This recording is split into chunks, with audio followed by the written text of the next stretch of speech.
What's up, everybody? If this is your first time here, welcome. If this is not your first time here, welcome back. I've missed you. Alright, so I've been on pandemic lockdown mode for about a week and a half and going a little bit stir crazy, so I had to get out on the bike today. But I figured it would be a great time to continue sketching on the Yamaha MT-e project that we started about a month ago. So with today's sketch, I'm continuing to work through the proportions and the different forms and shapes of the bike, essentially still in like an ideation type of phase. With that, let's get into it. So the first thing, again, you start with your ground line, laying out your perspective. So you put your major and minor axis for your wheel ellipse, make sure that those are in space properly. Then I'll just block in the riding position. So there's your grip position, and then kind of where your drivetrain will be. I initially start off with a chain drive, but then in my mind I switched to a hub drive motor, center mounted electric motor around the rear wheel. So that'll change the swing arm geometry. Then you start to block in the front suspension, and I'm taking inspiration from the Yamaha MT-e Concept for the steering mechanism, the front drive-by-wire setup. So that's a little bit different. And I'm thinking that this will be a monocoque chassis with a battery mounted in the center. So I'm starting to lay out the details there and get that geometry right.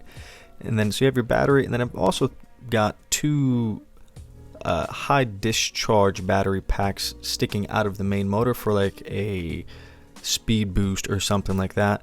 They look a little bit like cow udders, so I'll lose that in future iterations. But I think the idea itself is interesting. Kind of blocking in your riding position or your grips a little bit more. This has a bit more of a supermoto feel, but that's okay. We're still in the iteration phase and just messing around with some proportions. I'm thinking this has a front valence for over the front wheel to minimize drag at speed, something that the MotoGP bikes have been doing successfully now for a couple of seasons. I'm blocking in that front fender. I haven't really accounted for any type of suspension play, so I'll have to adjust that in future iterations as well. But locking in the rear suspension here.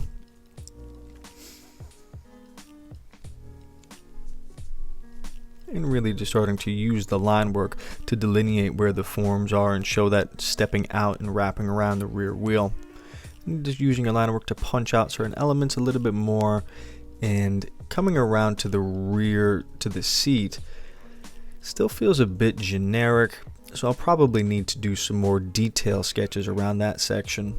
But carving out some space there for your knees. Obviously you want to be able to tuck your knees in and grab the bike a little bit, so you want to have a form that accommodates that, at least somewhat. Kind of punching out that front detail, that solenoid that's going to steer the front wheel.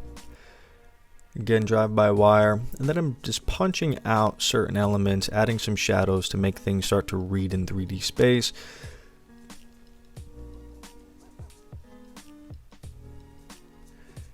I really use the line work to punch out certain moments, certain elements to show what's in front of what, and then using your shadows to also assist in that read. Here, quick, pretty simple rear wheel cover, and then adding some shadow to show the form and where the corners are of that battery. And then also setting a drop shadow to set it in the chassis as well. Drop shadows for the entire bike makes it feel like it's grounded in real space. Always a nice touch. Alright, so when I was done with that sketch, I immediately went into a handful of other exploratory sketches to work through some of those battery details, because the whole udder look was really killing me. So, I did a couple of exploratory sketches, then overlaid the sketch. Listen, there's no shame in the overlay game. Professionals do it all the time. What you don't want to do is take somebody else's work, overlay it, and then call it your own. Don't do that. But a really nice workflow is to sketch, do a quick sketch, get the idea down, overlay it to refine the idea, tighten up the line work, and then take that sketch into Photoshop to then render. It makes it a lot easier to render in Photoshop when you have clear delineations of line works and you have an understanding of where the forms are. So that's what this sketch is here in the background, is the overlay sketch, where I start to tighten a few things up, and I'm generally a bit more satisfied with the outcome, but it still needs a lot of work. There's a ton of details left to be worked through, and this is just one theme of many that I'll continue to ideate through as I look for something that I like in this Yamaha MT-e type of concept.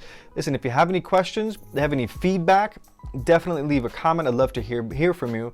And if you found any value here, like and subscribe. I'd love your support.